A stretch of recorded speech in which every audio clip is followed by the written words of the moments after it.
Hello बाळांनो. So आज आपण एक खूप इम्पॉर्टंट कॉन्सेप्ट स्टडी करणार आहे and that concept is related with structural effect.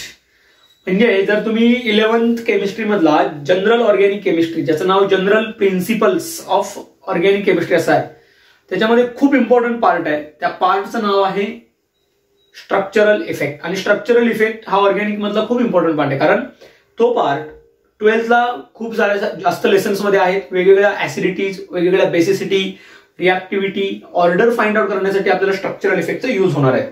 So let start today's lesson, that is structural effect. Structural इफेक्टचे बेसिकली 4 टाइप पडतात बाळांना. फर्स्ट आहे रेझोनन्स, सेकंड आहे इंडक्टिव्ह, थर्ड आहे हायपर कॉन्जुगेशन आणि लास्ट आहे स्टेरिक इफेक्ट. ओके, मी परत एकदा रिपीट करतोय. स्ट्रक्चरल इफेक्टचे 4 टाइप पडतात: रेझोनन्स, इंडक्टिव्ह, हायपर कॉन्जुगेशन आणि steric effect. So today we are going to start most important and interesting structural effect, that is resonance effect. अगोदर आपण रेझोनन्स म्हणजे काय ते समजून घेऊ. So basically resonance effect is related to the pi electron. आपल्याला माहित असतील की 2 टाइपचे कोव्हॅलेंट बॉन्ड असतात. एक असतो सिग्मा बॉन्ड आणि दुसरा असतो पाय बॉन्ड. सिग्मा बॉन्ड हा कोएक्सियल ओव्हरलॅपिंगनं बनलेला असतो. कोएक्सियल म्हणजे ऑर्बिटलचं अशा टाइपचं ओव्हरलॅपिंग असतं, लॉक टाइप, आणि स्ट्रॉंग आहे, तुम्हाला दिसतंय. आणि पाय बॉन्ड म्हणजे लॅटरल ओव्हरलॅपिंग अशा टाइपचं, तो थोडासा वीक आहे. आणि जो बॉन्ड वीक असतो तो बॉन्ड इझिली ब्रेक होऊ शकतो, किंवा त्या बॉन्ड मधले इलेक्ट्रॉन स्वतःची जागा सोडून दुसऱ्या जागी जाऊ शकतात. स्वतःची जागा सोडून दुसऱ्या जागी जाऊ शकतात म्हणजेच त्या इलेक्ट्रॉनचं डिलोकलायझेशन होऊ शकतं. बट त्या डिलोकलायझेशनसाठी एक इम्पॉर्टंट पार्ट आवश्यक आहे, तो म्हणजे कॉन्जुगेटेड सिस्टीम. मी रेझोनन्स इफेक्टचं डेफिनेशन सांगतोय. Okay, the complete delocalization of pi electron. The complete delocalization of pi electron within a conjugated system is called as resonance effect. I repeat, the complete delocalization of pi electron within a conjugated system is called as resonance effect. आपण लिहूया definition. The complete delocalization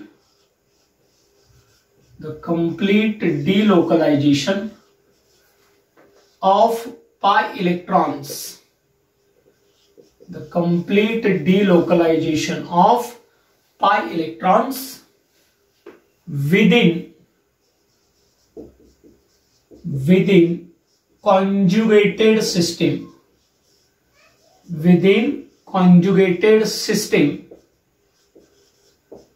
it's called as resonance effect. आता डिलोकलायझेशनचं meaning आहे, D म्हणजे loss आणि लोकॅलिटीचा loss, म्हणजे त्याची स्वतःची जागा बदलली जाते. म्हणजे पाय इलेक्ट्रॉनचं डिलोकलायझेशन होणार आहे, म्हणजे जागा बदलणार आहे. कशामध्ये? तर कॉन्जुगेटेड सिस्टीम मध्ये. हा पार्ट इम्पॉर्टंट आहे, लक्षात ठेवा. सगळ्यांना समजलं पाहिजे की एक्झॅक्टली कॉन्जुगेटेड सिस्टीम आपण कशाला म्हणतो. सो हा वर्ड तुम्ही एरोमॅटिक मध्ये खूप वेळा ऐकला असेल, conjugated system. So conjugated system म्हणजे काय हे पण नीट समजून घ्या. कॉन्जुगेटेड सिस्टीम म्हणजे अशी सिस्टीम ज्या सिस्टीम मध्ये अल्टरनेट, सिंगल आणि डबल बॉन्ड असतो. The system which containing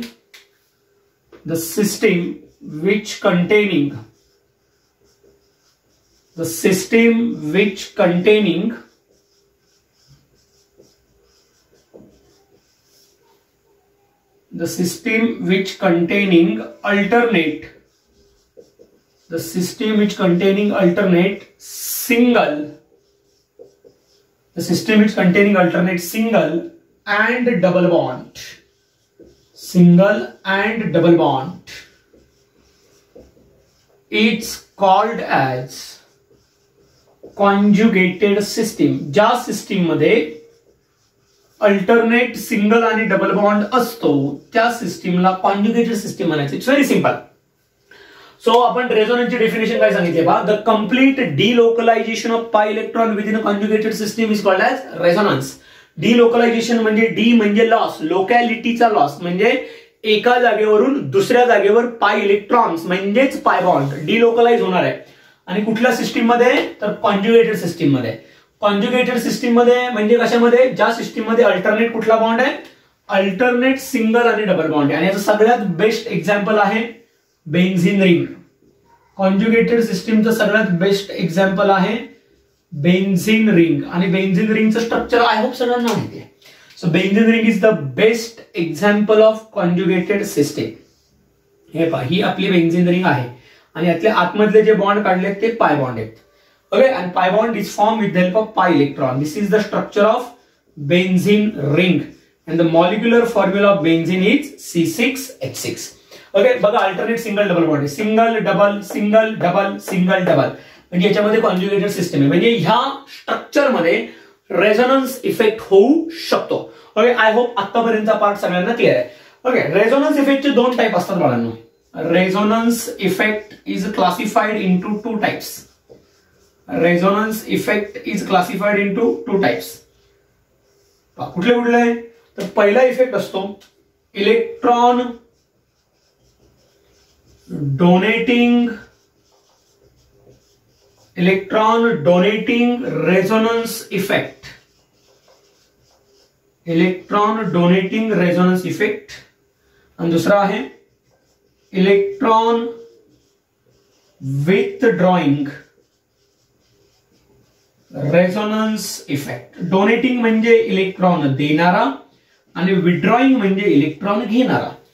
so electron देणारा रेझोनन्स इफेक्ट आणि इलेक्ट्रॉन ओढणारा म्हणजे घेणारा resonance effect. So resonance effect is classified into two types, electron donating resonance effect and electron withdrawing resonance effect. So let's start electron donating resonance effect. आता काय बघा, आपण बघूया electron donating resonance effect काय. म्हणजे काय होणार आहे बघा ह्या इफेक्ट मध्ये, की एखादा इलेक्ट्रॉन डोनेटिंग सबस्टिट्यूएंट आहे आणि तो कॉन्ज्युगेटेड सिस्टीमला अटॅच असणार आहे. म्हणजे कोणाला, तर आपल्या बेन्झीनच्या रिंगला. ओके, आणि जेव्हा एखादा इलेक्ट्रॉन डोनेटिंग सबस्टिट्यूएंट बेन्झीनच्या रिंगला इलेक्ट्रॉन देईल, हे बघा बेन्झीनकडे पण ऑलरेडी इलेक्ट्रॉन आहेत आणि कॉन्ज्युगेटेड सिस्टीमला म्हणजेच बेन्झीनच्या रिंगला आणखीन इलेक्ट्रॉन मिळत आहेत, तर सगळ्यांना माहिती आहे इलेक्ट्रॉनवर असतो निगेटिव्ह चार्ज. आणि जर कॉन्ज्युगेटेड सिस्टीमला एक्स्ट्रा इलेक्ट्रॉन मिळाले तर कॉन्ज्युगेटेड सिस्टीमवर कुठला चार्ज येणार आहे, निगेटिव्ह. लक्षात ठेवा, कारण कॉन्ज्युगेटेड सिस्टीमला इलेक्ट्रॉन मिळणार, इलेक्ट्रॉनवर निगेटिव्ह चार्ज असतो. आणि एकदा का कॉन्ज्युगेटेड सिस्टीमला इलेक्ट्रॉन मिळाले की कॉन्ज्युगेटेड सिस्टीमवर येणार निगेटिव्ह चार्ज, आणि जो ग्रुप किंवा सबस्टिट्यूएंट इलेक्ट्रॉन देणार आहे त्याच्यावर येणार आहे पॉझिटिव्ह चार्ज. कसा तो पाहता. सो आपण फर्स्ट इफेक्ट स्टार्ट करतोय. इफेक्टचं नाव आहे electron donating resonance effect. R लिहितो रेझोनन्स साठी, इलेक्ट्रॉन डोनेटिंग रेझोनन्स इफेक्ट. आणि electron donating resonance effect is represented by symbol +R. Okay, so electron donating resonance effect is represented by +R. त्याला आपण +R effect सुद्धा म्हणतो. Plus का म्हणतोय कळेल तुम्हाला. ओके, मी कॉन्सेप्ट लिहितोय, मी कॉन्सेप्ट सांगतोय एकदा, मग आपण बोर्डवर लिहूया. इलेक्ट्रॉन डोनेटिंग रेझोनन्स इफेक्ट मध्ये काय होणार आहे बा, when any electron donating substituent is directly attach to the conjugated system. जेव्हा एखादा इलेक्ट्रॉन डोनेटिंग सबस्टिट्यूएंट कॉन्ज्युगेटेड सिस्टीमला डायरेक्टली अटॅच असेल तेव्हा तो सबस्टिट्यूएंट काय करणार आहे, स्वतःचे इलेक्ट्रॉन कॉन्ज्युगेटेड सिस्टीमला देणार आहे. जेव्हा तो स्वतःचे इलेक्ट्रॉन कॉन्ज्युगेटेड सिस्टीमला देणार आहे तेव्हा त्याच्या स्वतःवर पॉझिटिव्ह चार्ज येणार आहे. ओके, बट कॉन्ज्युगेटेड सिस्टीमला इलेक्ट्रॉन मिळाल्यामुळे कॉन्ज्युगेटेड सिस्टीमवर मात्र निगेटिव्ह चार्ज येणार आहे. हे लक्षामध्ये. मग बघूया आपण आता. When any electron donating substituent, EDS म्हणजे काय, इलेक्ट्रॉन डोनेटिंग सबस्टिट्यूएंट, ब्रॅकेट मध्ये लिहूया आपण electron donating substituent. When any electron donating substituent is directly attached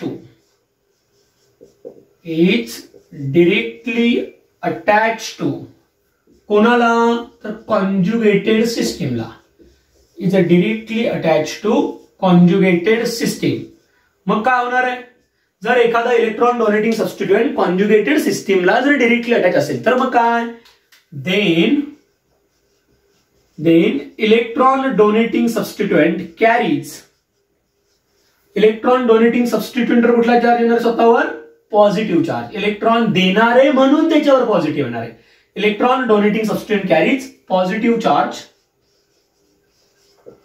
and conjugated system, जे आपण बेंझिन रिंग घेणार आहे, conjugated system carries negative charge. Okay, ह्या इफेक्टला आपण म्हणणार आहे इलेक्ट्रॉन डोनेटिंग रेझोनन्स इफेक्ट. म्हणजे आपण काय म्हटलं बा, जेव्हा एखादा इलेक्ट्रॉन देणारा सबस्टिट्यूएंट किंवा ग्रुप बेंझिनच्या रिंगला म्हणजेच कोणाला, कॉन्जुगेटेड सिस्टीमला जर डिरेक्टली अटॅच असेल तर जो सबस्टिट्यूएंट इलेक्ट्रॉन देणारे त्याच्यावर येणारे पॉझिटिव्ह चार्ज आणि कॉन्जुगेटेड सिस्टीमवर येणारे निगेटिव्ह चार्ज. मग आपण आता एक्झाम्पल बघूया. एक्झाम्पल कोणाचे, तर इलेक्ट्रॉन डोनेटिंग सबस्टिट्यूएंटचे. Examples of electron donating substituent कुठले कुठले एक्झाम्पल आहे बघूया आपण. फर्स्ट एक्झाम्पल आहे हायड्रॉक्सिल ग्रुप. फर्स्ट एक्झाम्पल आहे हायड्रॉक्सिल ग्रुप. हायड्रॉक्सिल म्हणजे OH, ऑक्सिजनवर 2 लोन पेअर आहेत. सेकंड आहे अल्कॉक्सी ग्रुप. अल्कॉक्सी ग्रुप म्हणजे OR, इथे पण ऑक्सिजनवर 2 लोन पेअर आहेत. थर्ड जो डोनेटिंग सबस्टिट्यूएंट आहे तो आहे अमिनो ग्रुप. ओके, अमिनो म्हणजे -NH2. थर्ड जो इलेक्ट्रॉन डोनेटिंग सबस्टिट्यूएंट आहे तो हॅलोजन आयटम आहे. हॅलोजन आयटमला स्टार करतोय कारण त्याची कंडिशन मी सांगेल नंतर. आणि लास्ट आहे any alkyl group. Alkyl group is represented by dash. So these all are electron donating substituent. म्हणजे होणार काय, जेव्हा याच्यापैकी कुठलाही एखादा सबस्टिट्यूएंट बेंझिनच्या रिंगला किंवा कॉन्जुगेटेड सिस्टीमला डिरेक्टली अटॅच असेल तर कॉन्जुगेटेड सिस्टीमवर 100% निगेटिव्ह चार्ज येणार आहे. का बरं? कारण हे सगळे इलेक्ट्रॉन देणार आहे कोणाला, कॉन्जुगेटेड सिस्टीमला. आणि कॉन्जुगेटेड सिस्टीमला जर इलेक्ट्रॉन मिळाले तर इलेक्ट्रॉनचा चार्ज येणार ना, म्हणजे कुठला, निगेटिव्ह. हे बघा लिहिलं इथं आपण. आणि हे जे इलेक्ट्रॉन देणारे आहेत त्यांच्यावर येणारे पॉझिटिव्ह चार्ज. मग आपण काय करूया, एक एक्झाम्पल पाहूया. ओके, सो आपण हायड्रॉक्सिल ग्रुपचं एक्झाम्पल पाहू. सो पहा, so let's see the resonance. Let's start the resonance of hydroxyl group. So pahara, this is our conjugated system. This is benzene ring and this is hydroxyl group. When hydroxyl group is directly attached to benzene ring, then the compound is called as phenol. Okay, so these are the lone pair of electrons. आणि जे non bonding electrons आहेत, डॉटचे lone pair असतात, त्या पाय electron असतात. आणि पाय electron काय होणार आहे, डिलोकलाइज होणार आहे. म्हणजे स्वतःची जागा बदलून दुसऱ्या ठिकाणी जाणार आहे. म्हणजे काय होणार आहे, मग हे इलेक्ट्रॉन आले इथे. आपण लहानपणी खो खो खेळलोय. खो खो आपण एकाला जाऊन खो देतो, तो पुढे जाऊन पळतो. तसंच चाललंय बा. ऑक्सिजनचे इलेक्ट्रॉन इथे आले, खो दिला, हे बॉन्ड ओपन झाले. एका बॉन्ड मध्ये इलेक्ट्रॉन असतात 2. हे जे बॉन्ड आहेत ते आहेत पाय बॉन्ड, ते विसरू नका. कारण रेझोनन्स मध्ये आपण सांगितलंय डिलोकलायझेशन ऑफ पाय बॉन्ड किंवा पाय इलेक्ट्रॉन. ओके, मग पाय बॉन्ड किंवा पाय इलेक्ट्रॉन डिलोकलाइज झालाय. ओके, हा कुठला एरो काढलाय मी, double headed arrow. Double headed arrow म्हणजे 2 डोक्याचा बाण. डबल हेडेड एरो आपण एवढ्यासाठी दाखवलाय की लेफ्टचं स्ट्रक्चर राईट मध्ये कन्व्हर्ट होऊ शकतं आणि राईटचं स्ट्रक्चर परत लेफ्ट मध्ये कन्व्हर्ट होऊ शकतं. म्हणजे इंटर कन्व्हर्टिबल स्ट्रक्चर्स आहेत. आता बघा, इथे रेड कलरचे एरो दिसत आहेत म्हणजे तिथे बदल घडलेला आहे. इथे काहीही चेंज नाहीये, ते लिहून घ्यायचं. जिथे काही चेंज नाही त्या अगोदर लिहून घ्यायचं. इथे ऍज इट इज लिहून घेतलंय. इथे इलेक्ट्रॉन आल्यामुळे सिंगल बॉन्डचं कन्व्हर्जन कशात झालंय, डबल बॉन्ड मध्ये. ही लोन पेअर वरची जशीच्या तशी. इथे इलेक्ट्रॉन दिल्यामुळे ऑक्सिजनवर कुठला चार्ज आला, पॉझिटिव्ह. बघा इथे लिहिले आपण, electron donating substituent carries positive charge. बघा हायड्रॉक्सिल ग्रुपने इलेक्ट्रॉन दिला त्याच्यावर पॉझिटिव्ह चार्ज आला. इथे बघा बॉन्ड ओपन झालाय, डबलचा सिंगल होणार आहे आणि ह्या कार्बनवर येणार आहे negative charge.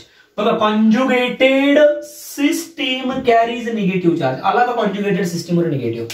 So I hope electron डोनेटिंगची डेफिनेशन तर क्लिअर झाली. आता हा निगेटिव्ह चार्ज पुढे डिलोकलाइज होणार आहे. डिलोकलाइज म्हणजे स्वतःची जागा बदलत राहणार आहे. हे पहा आता पुढे शिफ्ट झालं. सो आता सेकंड स्ट्रक्चर वरनं थर्ड स्ट्रक्चर फाइंड आउट करायचं. अगोदर कुठल्या गोष्टी दाखवायच्या मगाशी मी सांगितले, अनचेंज, ज्याच्यामध्ये काही बदल नाही. रेड कलर जिथं आहे तिथं बदल आहे. इथे बदल आहे का, नाही, ऍज इट इज दाखवलं मी. पहा इथे वर बदल आहे का, नाही, ऍज इट इज दाखवणार मी. हे पहा लोन पेअर आणि पॉझिटिव्ह चार्ज. आता इथे मात्र चेंज झालाय. इथे सिंगल बॉन्ड आहे, इलेक्ट्रॉन दिल्यामुळे सिंगलचं कन्व्हर्जन होणार आहे डबल मध्ये. आणि इथे जो कॉर्नरला निगेटिव्ह कार्बन आहे त्याच्यावर येणार आहे निगेटिव्ह चार्ज, कारण हा डबलचा सिंगल झालाय आणि बॉन्ड मधले इलेक्ट्रॉन इथे शिफ्ट झालेत किंवा शिफ्ट नाही डिलोकलाइज झालेत. ओके, आता परत एकदा हा निगेटिव्ह चार्ज डिलोकलाइज होणार आहे. हा इथे येणार, हा ओपन होणार, नेक्स्ट कार्बनवर जाणार. ओके, आपल्याला माहिती आहे अगोदर कुठल्या गोष्टी दाखवायच्या, अनचेंज, ज्याच्यामध्ये कुठेही चेंज झालेला नाही अशा गोष्टी अगोदर आपण रिप्रेझेंट करून घेणार आणि मग शेवटी आपण चेंज झालेल्या गोष्टी दाखवणार. हे बघा, इथे काही चेंज नाहीये आणि इथे सुद्धा काहीही चेंज नाहीये, आपण ते दाखवतोय. डबल बॉन्ड, इथे पण डबल बॉन्ड आणि इथे OH लोन पेअर आणि पॉझिटिव्ह चार्ज. आता बघा, इथे सिंगलचा काय होणार आहे डबल आणि या डबलचा होणार आहे सिंगल आणि नेक्स्ट कार्बनवर येणार आहे निगेटिव्ह चार्ज. Okay, simple. आणि आता हा निगेटिव्ह चार्ज सुद्धा काय होणार आहे डिलोकलाइज आला इथे आणि परत जिथून इलेक्ट्रॉन प्रवासाला निघाले होते परत जागेवर पोहोचले. बघा, जिथून निघाले तिथे परत पोहोचले. ओके, मग लास्ट स्ट्रक्चर आता बघूया आपण याचं कसं. हे बघा, double bond double bond, change नसलेल्या गोष्टी दाखवल्या. इथे सिंगल बॉन्डचा होणार आहे डबल बॉन्ड आणि इथं डबल बॉन्डचा होणार आहे सिंगल बॉन्ड. बघा आता चालेल. आता एक काम करा, फर्स्ट स्ट्रक्चर बघा, फर्स्ट स्ट्रक्चर बघा. फर्स्ट मध्ये इथे डबल बॉन्ड आहे, लास्ट मध्ये सिंगल झालाय. फर्स्ट मध्ये इथे सिंगल बॉन्ड आहे, लास्ट मध्ये डबल झालाय. नीट बघा, फर्स्ट मध्ये इथे डबल बॉन्ड आहे, लास्ट मध्ये सिंगल झालाय. म्हणजे तुमच्या लक्षात आलं असेल की जिथे सिंगल होता तिथे डबल झालाय आणि जिथे डबल होता तिथे सिंगल झालाय. म्हणजे काय झालंय, पाय बॉन्डचं कम्प्लीट डिलोकलायझेशन झालंय. म्हणजे पाय बॉन्डनं स्वतःची जागा पूर्णपणे बदलली आहे. म्हणजेच काय घडलंय बाळांनो, रेझोनन्स घडलाय. बरोबर. आणि डोनेटिंग ग्रुप जो आहे, इलेक्ट्रॉन डोनेटिंग सबस्टिट्यूएंटवर कुठला चार्ज आलाय पॉझिटिव्ह आहे. बघा, पॉझिटिव्ह. आणि कॉन्जुगेटेड सिस्टीमवर आलाय निगेटिव्ह चार्ज. हायड्रॉक्सिल मध्ये जे घडलंय तेच अल्फॉक्सी मध्ये, तेच अमिनो मध्ये आणि तेच तुमच्या हॅलोजन आणि अल्किल ग्रुपमध्ये सुद्धा घडणार आहे. ओके, आय होप सगळ्यांना इलेक्ट्रॉन डोनेटिंग रेझोनन्स इफेक्ट व्यवस्थित समजलेला आहे. ओके, सो तुम्हाला काही डाऊट्स असतील तर कॉमेंटमध्ये मला शेअर करा. ओके, आणि नेक्स्ट लेक्चर तुम्हाला कुठलं पाहिजे ते पण सांगा. आणि सगळ्यात महत्वाचं, सबस्क्राईब करा, कॉमेंट करा, लाईक करा आणि शेअर पण करा. ओके, भेटूया नेक्स्ट लेक्चरमध्ये. बाय.